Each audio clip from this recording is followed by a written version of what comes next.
officiellement officieux et officieusement officiel. Welcome to Gojo TV.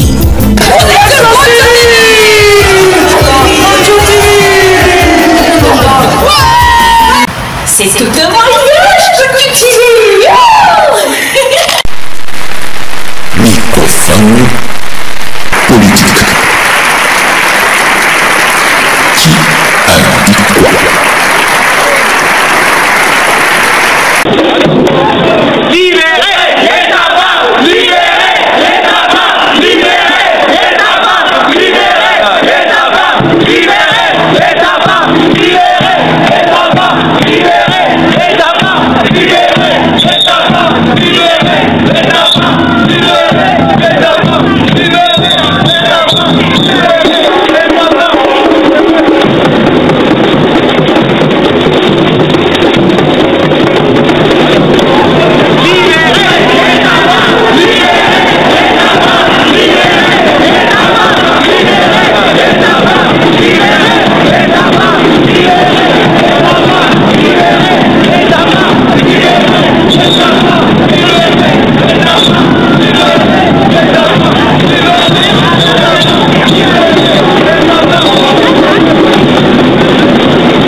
Nos perles de la rue.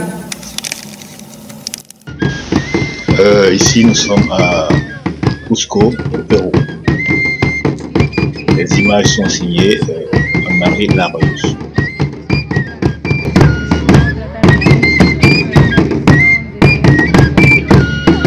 Celui qui a le tambour le plus petit, il est très typé. Il a un beau visage.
Vive nuestro pueblo, vive Victobamba, vive Tahuantinsuyo, Levi somos causa y niños, causa su muñeca, ya estamos sin cuna.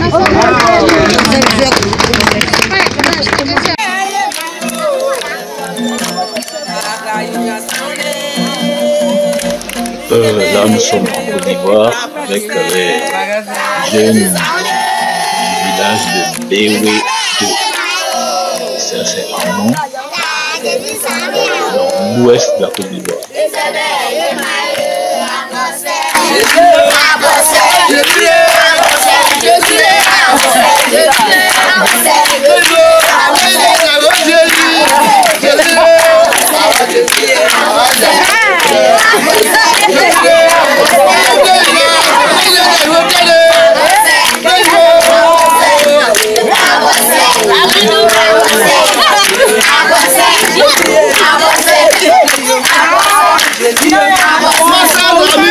Soyez bienvenus dans notre village.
Enquête parallèle.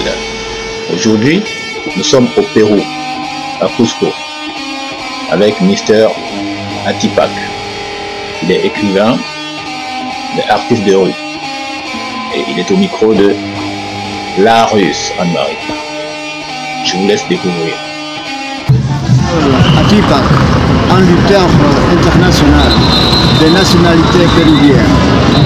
Je suis sur la rue tous les jours en montrant mes panneaux contre le système capitaliste. Alors je suis heureux de partager mes pensées au peuple péruvien et aussi les gens de tout le monde qui me visitent. Et tu vas écrire, et tu es en train d'écrire un livre? Oui, j'écrirai un livre révolutionnaire sur la reivindication du peuple inca. Alors, je suis très motivé. J'espère finir le livre en cette année. Et qu'est-ce que tu mets dedans? De quoi tu écris?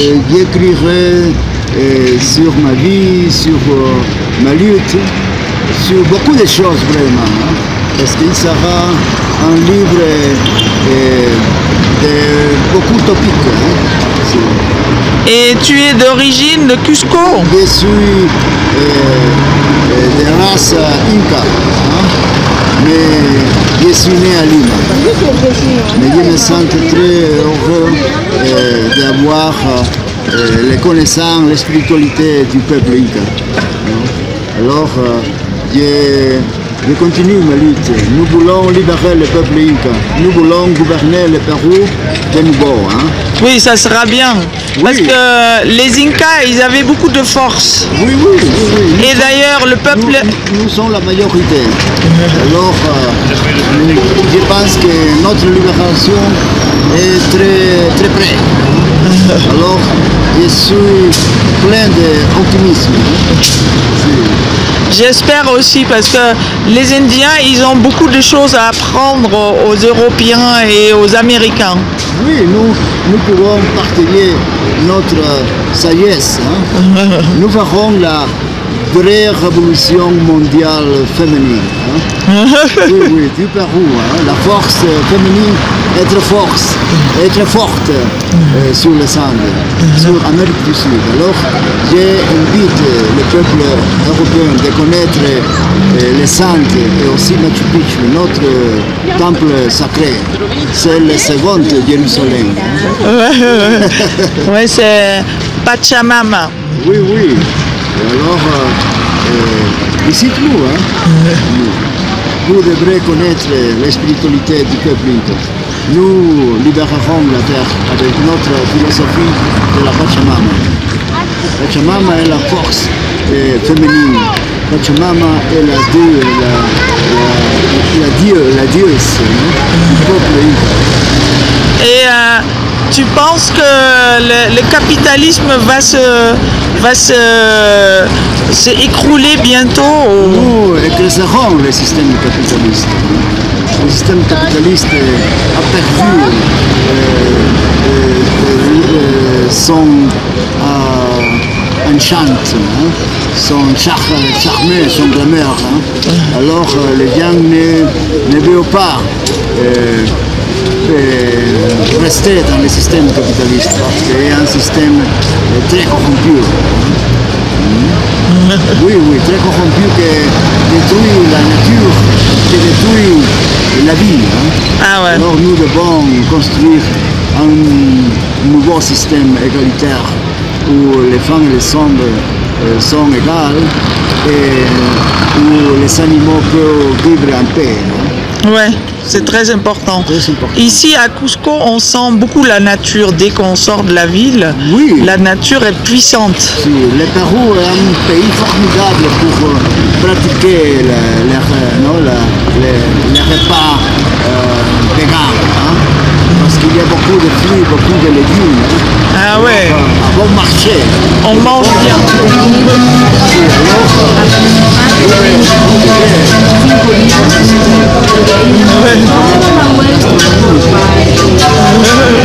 Elle est très bonne, elle est très bonne. Mais merci beaucoup et j'espère vous voir un jour à Paris ou en Hollande. Avec plaisir.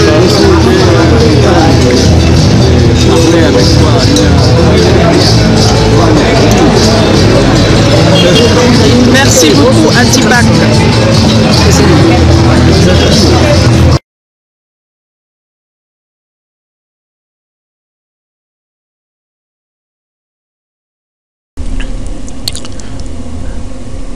La faille. Bonjour. L'année se termine. Bienvenue à Transmission, le journal officiel des www.web. La cour. Bonne fin d'année à tous et à toutes. Et à très bientôt. Au revoir. Bonne fin d'année donc. À l'année prochaine. Au revoir. Et maintenant, derrière cette porte, la majorité invisible.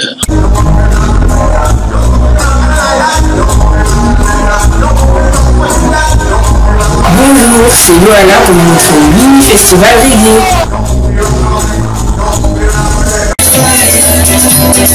Reggae music international pour les noirs, pour les blancs, les petits, les grands, les gentils, les méchants, tout le monde dans la danse. Gojo TV, yeah, I love sound system.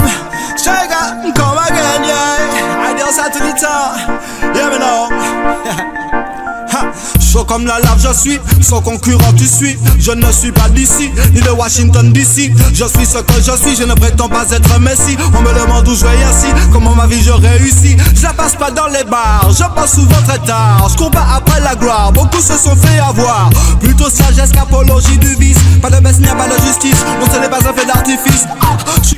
Bonjour, bienvenue sur Gojo TV. Aujourd'hui, c'est comme à la maison, nous recevons Straika-D. Bonjour Straika. Salut. Comment ça va? Ça va bien. Tu es déjà connu de la scène reggae francophone, on peut dire. Mais si tu devais parler de toi, comment tu te présenterais? DJ originaire de Martinique et de la Réunion.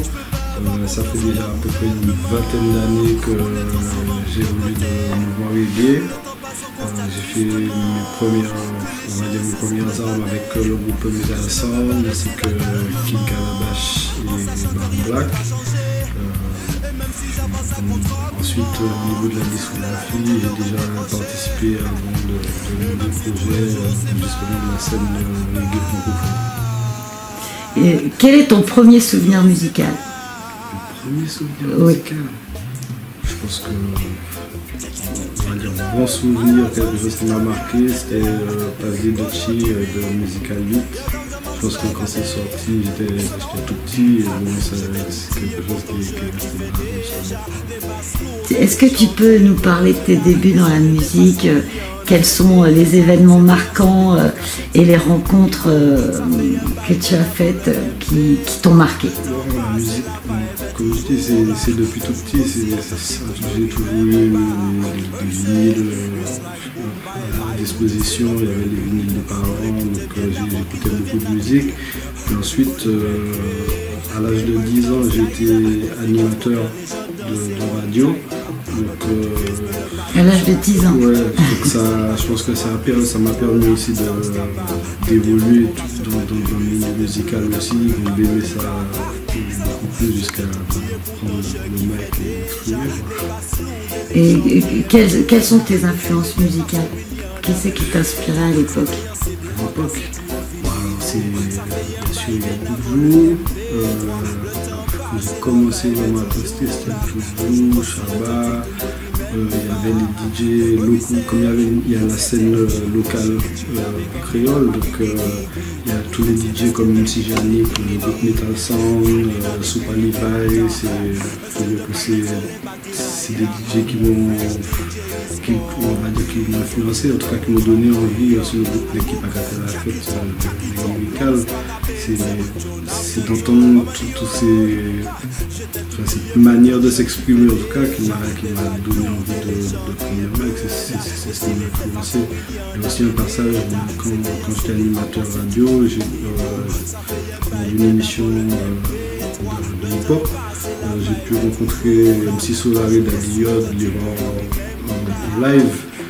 C'est des choses qui marquent et qui influencent. Et aujourd'hui, quels sont les artistes qui t'inspirent? Qu'est-ce que tu écoutes en ce moment comme musique? Qu'est-ce que j'écoute?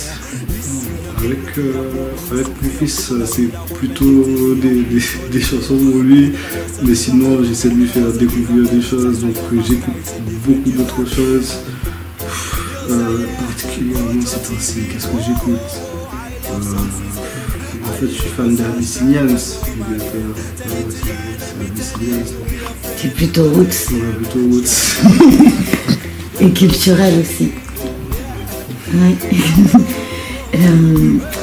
Comment vient ton inspiration quand tu écris, enfin, pour tes lyrics? L'inspiration, je vais tenter de dire que c'est tout ce qui se passe. C'est justement pouvoir réussir à mettre en musique chaque détail de la vie quotidienne, ce que je vis, ce que je vois. Et en fait, c'est tout ce qui m'inspire. Je suis tenté de dire que c'est bien, mais c'est comme ça que je parle. Il y a des thèmes que tu aimes aborder plus particulièrement? Plus particulièrement, je dirais que je parle d'amour parce que finalement, au fur et à mesure de mon expérience dans la vie, ce que je trouve, le sentiment que je trouve qui élève tout le monde, c'est ça, c'est l'amour. J'ai beau regarder, je vais le chanter de différentes manières, mais c'est mon thème le plus récurrent parce que je pense que bon, on a du boulot. En tant que Rasta, parce que tu es Rasta, est-ce que tu peux nous dire quelle est ta vision de la vie, quelle est ta philosophie de vie? Ma philosophie de vie, c'est que la vie, justement, c'est quelque chose d'extraordinaire. Je suis content d'être là en ce moment, dans le moment présent en tout cas. Et pour moi, la vie, c'est tout.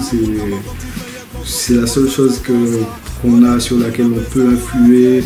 Je pense que c'est l'expérience de la vie aussi. C'est comme si, en fait, depuis tout petit, on est dans une sorte d'école, on apprend tous les jours, on apprend des gens.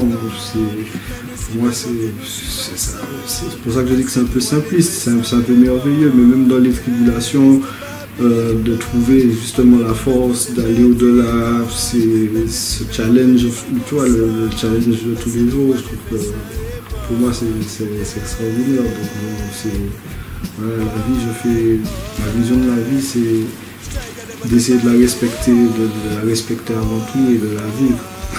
Tu te prends pas trop la tête alors? Non. À chaque jour suffit sa peine, comme on dit. Tu es un artiste conscient, militant. Est-ce que tu t'engages sur des causes? Je suis engagé sur différentes causes en fait.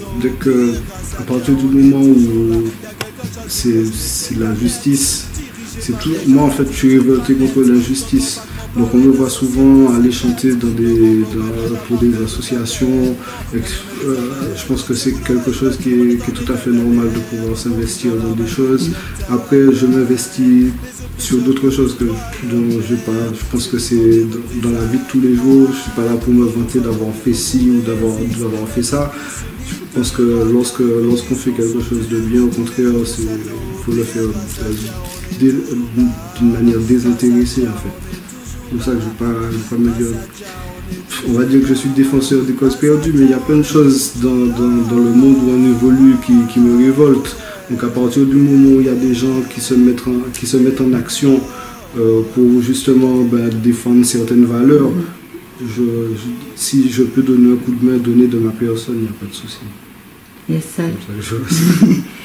On fait souvent la confusion entre reggae, rasta. Qu'est-ce que tu penses à ce sujet? Moi, j'aime bien le reggae quand il est joué par des rastas.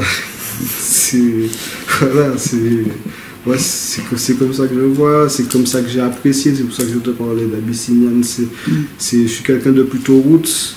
Donc après les sons lovers, si tu veux, j'ai grandi en Martinique, donc on a le zouk pour ça. Je suis pas dans le mood du couleur ou du lover, c'est pas vraiment ce que je recherche dans la musique. Donc quand c'est joué par l'esprit, je pense que c'est autre chose. En fait, je suis plus dans cette mouvance-là. Ok. Donc toi, tu es reconnu, enfin comme chanteur, on te connaît en tant que chanteur, mais tu t'es investi, tu me l'as dit, en tant qu'animateur de radio, même et dans les sons de système depuis ton plus jeune âge, même en tant que Selecta. Tu as aussi une casquette de producteur, on peut dire ça. Que retires-tu de toutes ces expériences? C'est le besoin d'être indépendant. En fait, je suis content de pouvoir vivre les choses. En fait, si tu veux, cette même musique-là dans différents angles. C'est que je peux voir justement le travail ça me permet de respecter plus le travail du Selecta, parce que je le fais, je le comprends, donc je sais comment ça peut être prise de tête, comme ça, toutes les galères qu'on peut avoir. Donc je sais à peu près ça. Après, en tant que producteur, je comprends mieux comment ça fonctionne. Donc à partir de ce moment-là, je suis plus apte à discuter avec un producteur et lui dire si on décide de produire quelque chose, je sais dans quelle direction aller. Voilà. C'est tous ces aspects-là. En fait, pouvoir développer tous les aspects, ça permet d'avoir différents points de vue et d'avancer différemment, je pense. D'accord. Alors, du coup, tu as combien de casquettes? Je sais pas, je compte pas. Non, je compte pas parce que j'aime ça. Donc voilà, même maintenant, c'est beaucoup l'audiovisuel. Donc je fais mes petits montages de clips aussi. Je veux dire que c'est tous les aspects, voir comment ça fonctionne. Et parvenir à pouvoir réaliser ce que j'ai en tête. Au moins, je parle le même langage que les personnes qui font le travail. On arrive à se comprendre plus vite. Les choses, voilà. Ok. Tu as sorti ton premier album en 2004. Après, a suivi un autre album qui t'a mis un peu au top, Freedom. Et tu as collaboré avec plein d'artistes, sur plein de compiles aussi. Aujourd'hui, quelle collaboration te plairait? Avec quel artiste t'as pas travaillé? Avec qui, par exemple, tu aimerais faire un feat? Il y en a tellement. Après... Dans mes featuring, je privilégie d'abord les vibes. À partir du moment où la vibe passe avec un artiste, que ce soit un artiste connu, que ce soit un artiste connu, dès qu'il y a quelque chose qui se passe, il y a une vibe. En tout cas, il n'y a pas de souci. En termes de featuring, je ne me suis pas placé d'objectif vraiment. C'est si j'ai une vibe avec un frère, on va faire un son, voilà. Je pense que c'est comme ça, je fonctionne beaucoup à la vibration de toute façon. C'est comme, tu prends quand même le temps pour sortir un album, parce que ça fait un moment que tu n'as pas sorti d'album là. J'ai travaillé sur déjà plusieurs projets d'albums, mais après c'était une question de structure. Donc là je travaille avec une structure qui s'appelle Teldem Production. Je suis satisfait et donc on avance, dans la réalisation de l'album, en tout cas à la sortie de l'album. Donc on attend impatiemment l'album Cœur de Feu, c'est ça? Qu'est-ce qui t'a motivé à réaliser ce projet? Qu'est-ce qui m'a motivé? C'est déjà j'ai rencontré le compositeur de tout l'album, c'est la même personne, c'est pas un album où j'ai travaillé avec plusieurs productions que j'ai rassemblées pour faire patchwork pour donner un album. Là on a vraiment bossé chaque titre. Il y a des sons que j'ai dû reposer 3-4 fois pour finalement prendre la première ou changer, ou voilà, je veux dire que pour moi c'était une expérience différente parce que j'ai beaucoup travaillé avec différents producteurs et là il fallait vraiment canaliser toute l'énergie pour sortir quelque chose qui, bon, je ne vais pas dire de cohérent, mais en tout cas qui jouait avec les mêmes musiciens, qui soient dans une certaine direction, quoi. Et bon, franchement, je suis satisfait. En tout cas, en tant qu'expérience, voilà, ça me permet de bosser différemment parce que je suis artiste, beaucoup de studios.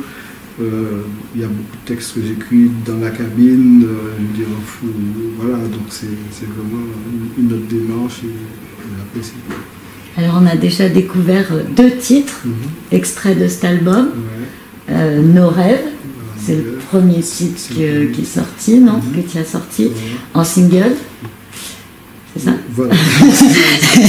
Et là, bah, tu viens d'en sortir un autre single, Cratère. Voilà, c'est le deuxième extrait, et je pense que...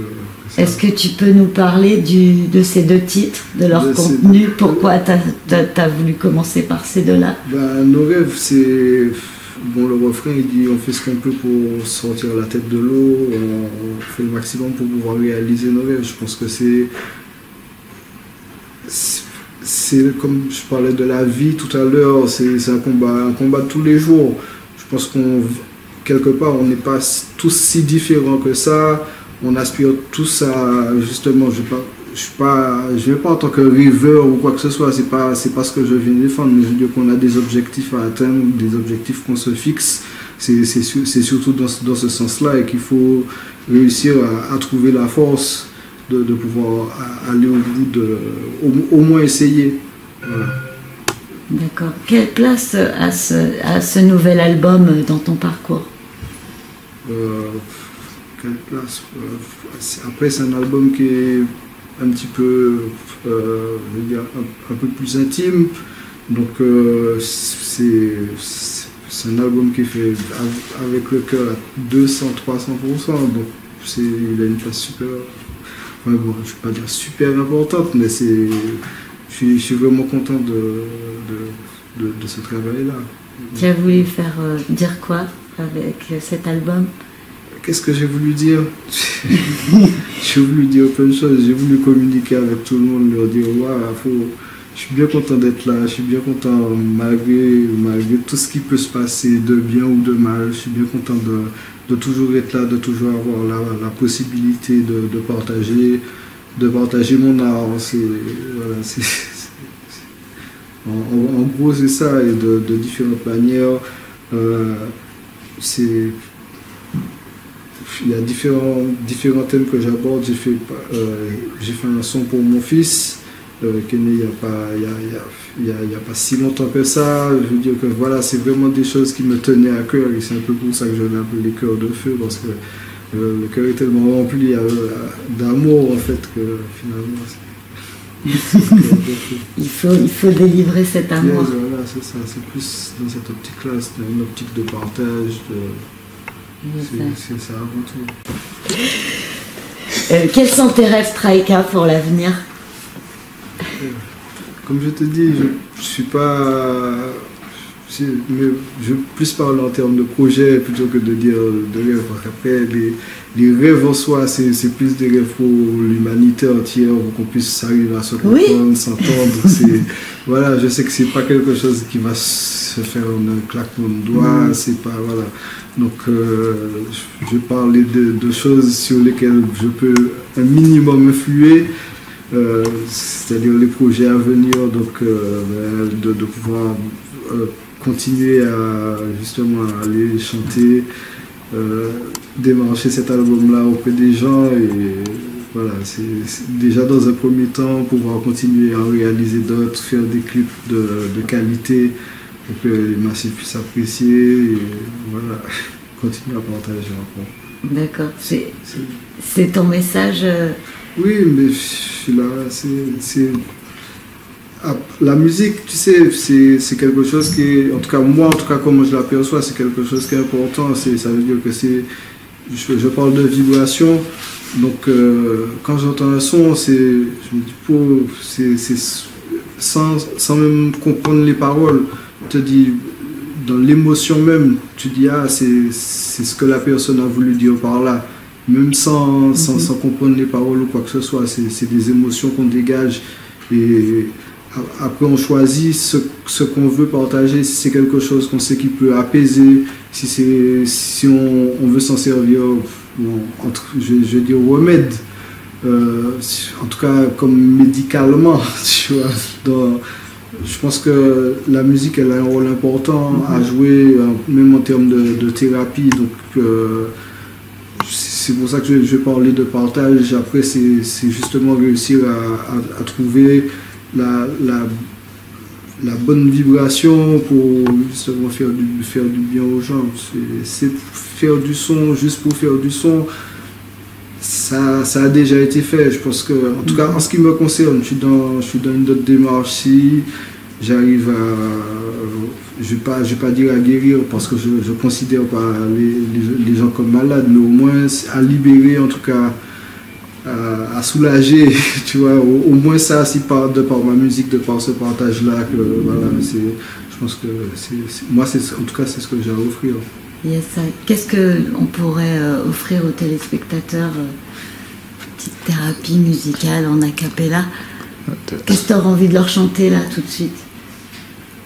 On fait ce qu'on peut pour sortir la tête de l'eau. On se bat tous pour réaliser nos rêves, pour ne pas dire qu'on a choisi le mauvais numéro. C'est un travail quotidien.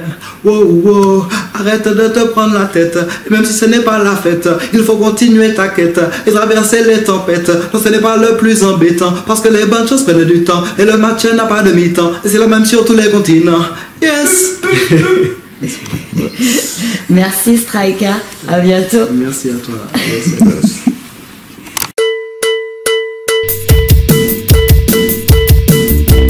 À bientôt sur Go Duty.